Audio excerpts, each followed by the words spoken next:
नमस्कार साथियों। आज अपन बात करते हैं राजस्थान सरकार के एक बहुत ही खलबली मचा देने वाले आदेश के बारे में। इस आदेश के तहत जो भी चिकित्सक अथवा कर्मचारी किसी भी संस्थान पर अधिशेष के रूप में कार्यरत हैं, उन सबको कार्य मुक्त किया जा रहा है। तो सबसे पहले अपन विषयवार अगर बात करना चाहें तो सबसे पहला विषय है कि अधिशेष क्या होता है। अधिशेष का सामान्य अर्थ है यानी कि सरप्लस यानी कि जितने पद वहाँ पर स्वीकृत हैं उनसे अलावा कोई काम करने वाला डॉक्टर हो, चाहे वो अन्य कर्मचारी हो, वो सरप्लस कर्मचारी कहलाता है। तो ये स्थिति क्यों डेवलप हुई? मान लीजिए किसी सामुदायिक स्वास्थ्य केंद्र पर चिकित्सकों के 6 पद हैं और वहाँ पर 7वां चिकित्सक की अगर नियुक्ति कर दी जाए तो ये एक तरह से सरप्लस कहलाएगा। ऐसा ही हाल नर्सिंग स्टाफ और बाकी जो पैरामेडिकल स्टाफ हैं उनके साथ में है। तो बात आती है कि जब पद वहाँ पर निश्चित हैं तो ये एक्स्ट्रा जो आदमी है, सरप्लस आदमी है, वो वहाँ पर कैसे पहुँच गया? कायदे से ये होना चाहिए कि जितने पद जिस संस्थान में स्वीकृत हों उतने ही लोगों की वहाँ पर नियुक्ति की जानी चाहिए और उसके बाद में किसी भी तरह की नियुक्ति वहाँ पर नहीं हो। लेकिन पिछले कुछ जो कार्यकाल आते आए हैं सरकारों में, उनमें क्या हुआ कि ये परंपरा बन गई कि चाहे पद 6 हों लेकिन वहाँ पर 7-8 से लोगों ने नियुक्तियाँ वहाँ पर पाई हैं। तो एक तरह से वहाँ पर स्वीकृत पदों से अधिक लोग हो गए और ये अधिशेष स्थिति बन गई। दूसरी बात ये आती है कि जो अधिशेष व्यक्ति है उसको सैलरी फिर कहाँ से मिलेगी? क्योंकि सैलरी जो भी स्वीकृत पद हैं उनके सापेक्ष से ही मिलती है। तो जो भी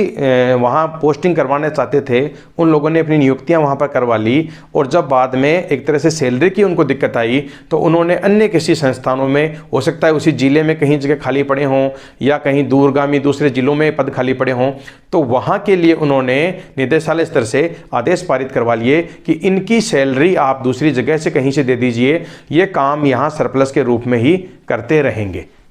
अगर अपन चिकित्सकों के बारे में ये बात करें तो चिकित्सकों के मुख्यतया जो पद होते हैं, चिकित्सा अधिकारी, वरिष्ठ चिकित्सा अधिकारी या कनिष्ठ विशेषज्ञ, वरिष्ठ विशेषज्ञ, ये एक तरह से MBBS की एक अलग प्रमोशन की चेन है और जो स्पेशलिस्ट हैं उनके लिए प्रमोशन की अलग चेन है और इन दोनों के किसी भी अस्पताल में पद निर्धारित होते हैं। और ऐसा ही एक तरह से पैरामेडिकल स्टाफ के साथ है कि वो भी उनके प्रमोशन के हिसाब से, पद के हिसाब से वहाँ पर उनके पद निर्धारित होते हैं और उन्हीं निर्धारित पदों पर जो भी उपयुक्त जो कर्मचारी अधिकारी है उसकी नियुक्ति वहाँ पर की जाती है और वो उसी सापेक्ष में उनकी सैलरी भी वहाँ से बनती रही है। तो अब दिक्कत की बात कहाँ आ गई? दिक्कत की बात यहाँ आ गई कि अब जो नई जो सरकार है, अभी मंत्रालय भी बदला गया है, अब मंत्रालय से एक आदेश जो सेक्रेटरी महोदय के साइन से ही जारी हुआ है, उस आदेश के तहत किसी भी संस्थान पर किसी भी तरह का कर्मचारी जो भी सरप्लस है उसको वहाँ से कार्य मुक्त करके वहाँ भेज दिया जाए जहाँ से उसकी तनख्वाह बन रही है, उस जिले में उसको भेज दिया जाए। अब उस जिले की क्या स्थिति है, हो सकता है वहाँ पर कहाँ पद रिक्त हैं, उसकी जो विशेषज्ञता है उसके पद रिक्त हैं या नहीं हैं। तो इस परेशानी को दूर करने के लिए जो भी संबंधित नए जिले का जो CMHO हैं उनके पास में उनको विकल्प पत्र प्रस्तुत करने पड़ेंगे जिसका फॉर्मेट भी आदेश के साथ संलग्न किया गया है और उनकी विशेषज्ञता के आधार पर ये जो प्रस्ताव हैं ये निदेशालय में जाएंगे और निदेशालय स्तर से उन पे अलग से फिर उनको नियुक्ति दी जाएगी। इसमें ये विकल्प भी है कि वो चाहें तो दूसरे ज़िले का भी विकल्प दे सकते हैं, ये उनको एक तरह से सहूलियत दी गई है। लेकिन थोड़ा मुश्किल ये रहेगा कि जिस ज़िले से वो जा रहे हैं, जिस ज़िले में वो पहले से सरप्लस हैं, तो वहाँ पर सरप्लस की संख्या काफ़ी ज़्यादा पहले से होगी। क्योंकि जनरली ट्रेंड ये देखा गया है कि जो भी एस्पायरेशनल डिस्ट्रिक्ट हैं या दूरगामी दूरस्थ ज़िले हैं वहाँ की पद ज़्यादा खाली रहते हैं और जो बड़े शहर हैं या अच्छे प्रोस्परस ज़िले हैं वहाँ पर लोग ज़्यादा नौकरी करना पसंद करते हैं। तो कुछ ज़िलों में एक तरह से कर्मचारियों की अधिकता हो गई और कुछ ज़िलों में बहुत ही जो है चिकित्सक या नर्सिंग स्टाफ वो कम रह गए। तो इसको पाटने के लिए ही एक तरह से ये नियम लाया गया है। एक बात ये भी चल रही है कि क्या ये आदेश है ये रिवर्ट होगा या इस पर किसी तरह की रोक लगेगी। तो अगर अपन पहली इस आदेश को देखें तो ये आदेश सक्षम स्तर से जारी हुआ है और साथ में सरकार ने पहले से ही इस आदेश के साथ में राजस्थान हाईकोर्ट में केवियट भी लगा दी है, जिसका मतलब ये है कि इस आदेश के खिलाफ कोई भी कर्मचारी अधिकारी अगर जाना चाहता है कोर्ट में तो सबसे पहले सुना जाएगा पक्ष सरकार का। सरकार एक तरह से अपने आप उसमें पार्टी बन जाएगी और उसके बाद में सिंगल डिवीज़न में मान लीजिए केस चलता है 10, 15, 20, 3 महीने, जो भी डिसीजन आता है अगर सरकार के खिलाफ आता है तो सरकार फिर डिवीज़न में जाती है और ये एक महीनों लंबी प्रक्रिया हो गई है। और इस प्रक्रिया में आम चिकित्सक चाहता भी नहीं है कि वो यहाँ से कार्य मुक्त हो जाए और नई जगह ज्वाइन नहीं करे और इसके बजाय वो कोर्ट में जाए, क्योंकि इसके बाद का जो बीच का पीरियड उसका गायब रहने का होगा, उसका समायोजन भी आसान नहीं है। तो स्थितियां ऐसी बन रही हैं कि शायद ही ये आदेश रिवर्ट हो, क्योंकि सरकार ने पूरी तैयारी के साथ में ये आदेश निकाला है और बाकी की जो लीगल जो कॉम्प्लिकेशंस हो सकते हैं उनकी तैयारियां भी पहले से ही कर ली गई हैं। अब बात आती है रिलीविंग की कि किस किस को इसमें रिलीव किया जाएगा। तो जो भी सरप्लस हैं यानी अधिशेष हैं उन सबको रिलीव किया जाएगा। कहाँ के लिए? जिस जिले से उनकी सैलरी अभी बन रही है उस जिले के सीएमएचओ के लिए वहाँ पर जाके अपने को ज्वाइन करेंगे।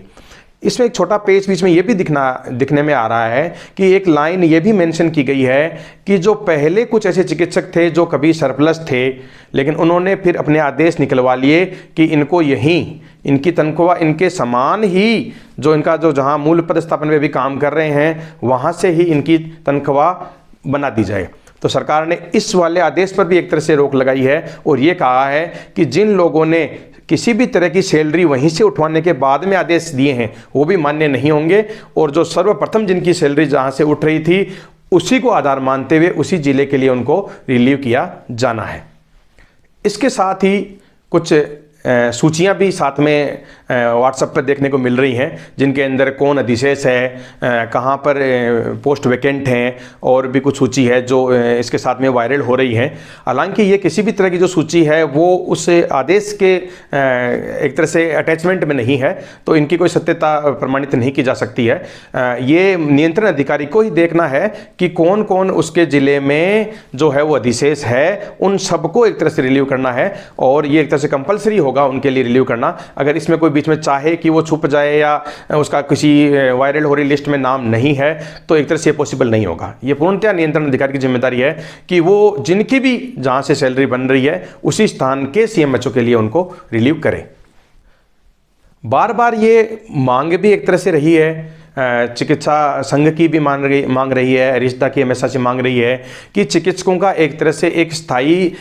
सुनियोजित कैडर हो, कि मेडिकल ऑफिसर्स की जो सबसे ज़्यादा संख्या में होते हैं उनकी पोस्ट सबसे ज़्यादा हों, उसके बाद में एसएमओ जेएस की पोस्ट हों, उसके बाद में आगे जैसे जैसे जाते हैं तो एक पिरामिड ऐसा होना चाहिए ताकि पोस्टिंग में और जगह मिलने में उनको आसानी रहे। लेकिन यहाँ पर हास्यास्पद स्थिति ये है कि अपन जो सूची एक निदेशालय की जो वायरल हुई है उसको देखें तो आप यहाँ स्क्रीन पे देख पाएंगे कि जो नोडल ऑफिसर्स हैं, जो बड़े बड़े पद आप देखिए निदेशालय के जो यहाँ पर दिख रहे हैं, एक तरह से उन लोगों के भी पद स्वीकृत नहीं है। ये कितनी दिया तले अंधेरे वाली जो स्थिति है आप देखिए कि ये इन लोगों की भी सैलरी पता नहीं कहाँ से उठ रही है। तो ये बरसों पता नहीं कितने दशकों पहले जो पद स्वीकृत हुए थे और वो पद अभी तक उन पदों की संख्या बढ़ाई गई है, उनकी संरचना नहीं अच्छी की गई है और ये एक तरह से रिश्ता की मांग भी रही है। और ये हमेशा से चाहा गया है कि जो भी कैडर की स्ट्रक्चर हो वो पिरामिड जैसी हो और लोगों को अपनी पोस्टिंग मिलने में सहूलियत हो। और आप देख पा रहे हैं लिस्ट में डॉक्टर ओपी थाकन को देख पा रहे हैं आप। ये आप देखिए कि जो सबसे सीनियर मोस्ट टॉप 5 जो राजस्थान के सीनियर डॉक्टर हैं 15,000 में से उनका नाम यहाँ पर दिख रहा है और उनकी भी सैलरी आप सोचिए कि उनका भी पद वहाँ पर स्वीकृत नहीं है। तो ये कैसी एक विडंबना वाली स्थिति है। तो कितना एक स्ट्रक्चर वाले कैडर की जरूरत भविष्य में दिख रही है और शायद ये आदेश जो निकला है ये भी उसी की दिशा में एक कदम है। तो इसके अगर एक सुनियोजित कैडर की राह अगर खुलती है तो एक बहुत अच्छी स्थिति होगी। अगर अपन बात करें कि इस आदेश से क्या नुकसान है और क्या फायदे दिख रहे हैं, क्या इसका फ्यूचर हो सकता है, तो नुकसान की अगर अपन बात करें तो सबसे पहले तो नुकसान उन लोगों को है कि जिन लोगों ने अपने व्यक्तिगत प्रयासों से प्रयास करके और कहीं पर अपनी नियुक्ति पाई है और एक चिकित्सक जो 10 साल से 12-15 साल तक अपनी पढ़ाई कंटिन्यू रखता है और उसके बाद में वो जैसे ही अपनी पारिवारिक उस पर जिम्मेदारियाँ भी होती हैं, अपनी प्रैक्टिस को भी वो कहीं मैनेज करता है और अपना कहीं सेटअप भी शुरू करता है, तो उसके लिए आसान नहीं होता वो कहीं जगह बदले। तो किसी जिला स्तरीय अस्पताल में या कहीं जो भी अपना सामुदायिक स्वास्थ्य केंद्र जैसी स्थिति में जो चिकित्सक बैठे हैं और आज एकाएक उनको ये कहा जाए कि आपको यहाँ से कार्य मुक्त करके किसी अन्यत्र जिले में भेजा जा रहा है, तो ये एक तरह से उनके लिए बड़ा शॉकिंग सिचुएशन क्रिएट हो गई है। और दूसरी बात ये भी है कि अभी तक उल्टी सीधी तनख्वाहें जो है किसी की सर्जरी वाले की मेडिसिन से उठ रही है, किसी डेंटिस्ट की सर्जरी से उठ रही है, तो एक तरह से विडंबना वाली स्थिति थी। तो कई जगह तो हालात ये हुए हैं, मान लीजिए किसी अस्पताल में 2 सर्जन कार्यरत हैं और उन दोनों सर्जन की तनख्वाह कहीं और से उठ रही है, क्योंकि जब उनकी नियुक्ति यहाँ इस अस्पताल में हुई तो किसी और डॉक्टरों की यहाँ से उनके पदों से सैलरी उठ रही थी और उनकी नियुक्ति हो गई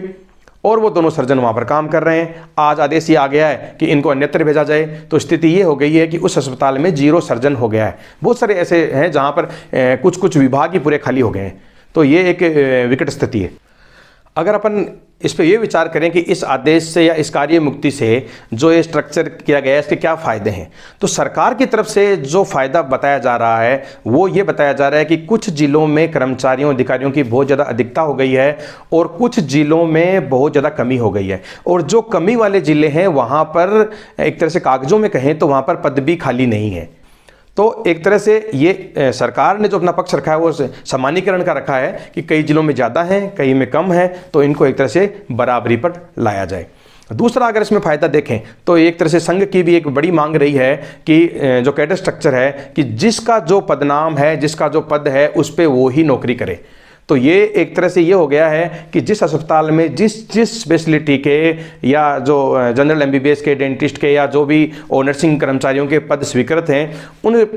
पदों के मुकाबले में वो ही लोग वहाँ पर कार्यरत रहेंगे। तो एक तरह से ये कैडर की दिशा में भी एक तरह से ये एक कदम है। और दूसरी बात इसमें करें कि जैसे जैसे प्रमोशन होते जाएंगे, अभी मांग चल रही है डीपीसी की भी, तो जैसे ही 6 साल बाद में किसी की डीपीसी हो गई, इनकेस होती है, तो वैसे ही उसकी जो संबंधित उसका जहाँ पद होगा, चाहे वो किसी दूसरे ज़िले में हो, समान ज़िले में हो, तो वहाँ पर अपने आप उसकी नियुक्ति की जा सकेगी। तो ये एक तरह से जो पद के हिसाब से भी समानीकरण दिखेगा। अगर अपन बात करें कि क्या फ्यूचर क्या होगा, इससे क्या बदलाव या क्या चेंज दिखेंगे इस कार्य मुक्ति वाले आदेश के बाद में, तो जो बात सबसे पहले ये कही गई है कि कुछ ज़िलों में चिकित्सक बहुत ज़्यादा हैं या स्टाफ बहुत ज़्यादा है, कुछ में बहुत कम है, तो ये सामान्यीकरण करने के लिए ये चीज़ की गई है। लेकिन विकट स्थिति ये क्रिएट होने वाली है कि बहुत सारे जो जिला अस्पताल या सामुदायिक स्वास्थ्य केंद्र ऐसे होंगे जहां पर कुछ तो पूरे विभाग ही खत्म हो जाएंगे और कुछ विभागों में जो अतिरिक्त चिकित्सक है वो उपलब्ध रहेंगे। और ये जो बात निकल के आई है कि पद क्या होने चाहिए, तो अभी तक जिला अस्पतालों में किसी में 30 पद हैं, 35 पद हैं, ऐसा है, और वहाँ पर 40 लोग भी लगे हुए थे, कहीं 70 भी लगे हुए हैं। तो हालात ये है कि क्या वास्तव में उन डॉक्टर्स की वहाँ पर इतने की नीड है? तो ये जो पद जो स्वीकृत हुए थे ये बहुत ही दशकों पहले के स्वीकृत संख्या है और अभी चिकित्सकों की बहुत ज़्यादा ज़रूरत पड़ने वाली है और पड़ रही है। तो एक तरह से एकाएक कहीं से बहुत सारे चिकित्सक चले जाते हैं तो उस अस्पताल की हालत अच्छी नहीं होगी, वहाँ मरीजों को एक तरह से परेशानी आने वाली है। तो अब ये होना चाहिए कि एक तरह से कैडर रिस्ट्रक्चर हो, जितनी संख्या है डॉक्टरों की जो अलॉटेड पोस्ट हैं उनकी संख्या बढ़े, यानी जो जिला अस्पताल अच्छा सुचारू चल रहे हैं, ओपीडी अच्छी है, 1000 जिसकी ओपीडी चल रही है, 2000 चल रही है, तो वहाँ पर एक तरह से 35 जो पद अभी चिकित्सकों के हैं उनको बढ़ा के करीब 100 चिकित्सकों के पद वहाँ पर करने चाहिए,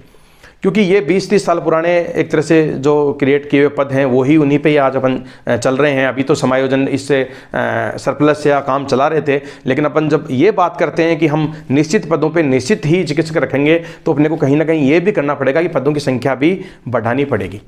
पदों की संख्या बढ़ाने का जो फॉर्मूला है वो एक तरह से बेड ऑक्यूपेंसी पे है कि भाई कितने बेड हैं जो मिडनाइट में ऑक्यूपाई रहते हैं, कहाँ कितने बेडों पे भर्ती पेशेंट रहते हैं। तो पुराने टाइम पे स्थितियाँ ये होती थी कि मरीज सरकारी अस्पताल ही केवल होता था तो वहाँ पर वो भर्ती भी रहता था, तो वो एक तरह से रेशियो एक तरह से देखने वाला रेशियो होता था। अभी हालात ये है कि ओपीडी एक तरह से बहुत ज़्यादा हो गई है और अंदर भर्ती होने वालों की संख्या कम है, तो केवल भर्ती कितने लोग हैं इसके बेस पे आप डॉक्टर्स की जो पद हैं उनकी गिनती करते हैं, तो ये एक तरह से सही नहीं है। तो कायदे से ये होना चाहिए, ओपीडी का फैक्टर भी इसके अंदर होना चाहिए, क्योंकि बहुत सारी ब्रांचेज तो ऐसी हैं जिनमें होती ही केवल ओपीडी है। तो एक तरह से नए जो पद हैं वो स्वीकृत होने चाहिए और हर जिला अस्पताल में कम से कम 100 पद तो स्वीकृत हों। और पहले चिकित्सकों की भी कमी हुआ करती थी, लेकिन आज के युग में चिकित्सकों की राजस्थान में कहीं कोई कमी नहीं दिख रही है, तो ऐसा नहीं है कि पद खाली रह जाएंगे। और ज़्यादा चिकित्सक अवेलेबल होंगे तो उनके जो डे ऑफ्स हैं, लीव्स हैं और उनके जो यूनिट्स नहीं क्रिएट होना है, और मरीजों को एक तरह से अल्टीमेटली फ़ायदा इसका मरीजों को ही होने वाला है। अगर आप इस तरह का अचानक समानीकरण करते हैं और पदों की संख्या नहीं बढ़ाते हैं तो ये एक तरह से मरीजों का ही नुकसान है। इसके अलावा जिला अस्पतालों में पर्याप्त संख्या में JR, अभी मेडिकल कॉलेज जैसे संबंध हो गए हैं ज़्यादातर जिला अस्पताल, तो वहाँ पर SR की पोस्ट क्रिएट करना, इस तरह से मैन पावर को वहाँ भी इंक्रीज करना चाहिए। और जो इस तरह का समानीकरण है, आगे ये समानीकरण जो जिला स्तरीय या राज्य स्तरीय पद हैं वहाँ पर भी एक तरह को देखना मिलना चाहिए कि जो कैडर की दिशा में अगर अपन इस कदम को माने तो जो जिला स्तरीय अधिकारी हैं उनके लिए भी एक तरह से निर्धारित है कि कौन कितने साल बाद में किस पद पे जाएगा, उसका पदनाम क्या होगा, RCHO के लिए क्या योग्यताएं होंगी, CMHO के लिए क्या योग्यताएं होंगी। तो अगर ये एक आम चिकित्सक के लिए ये इस तरह के नियम आते हैं तो बड़े अगर पदों के लिए भी ऐसे नियम आएंगे तो ये पूरे राजस्थान के लिए चिकित्सकों में भी एक तरह से सद्भावना रहेगी। और अब जैसे जैसे जिनका अपना पदनाम और उनकी पोस्ट DPC से इंक्रीज होती रहेगी वो ऊंचे के पदों पे जाते रहेंगे। तो कुल मिला के मोटी बात निकल के जो आती है वो ये है कि हाल में ये जो चिकित्सकों के लिए एक तरह का ये समानीकरण अचानक करना उनके लिए नुकसानदायक है, मरीजों के लिए भी नुकसानदायक है। लेकिन फ्यूचर में पदों की संख्या बढ़ा के और सभी जो ब्रांचेज हैं उनके अलग से डिपार्टमेंटों को सुदृढ़ करके और कैडर को एक तरह से एक पिरामिड स्ट्रक्चर देके और उनकी संख्या को बढ़ाया जाए तो एक अल्टीमेटली राजस्थान की जनता के लिए भी अच्छा होगा और चिकित्सकों की जमात के लिए भी अच्छा होगा। धन्यवाद।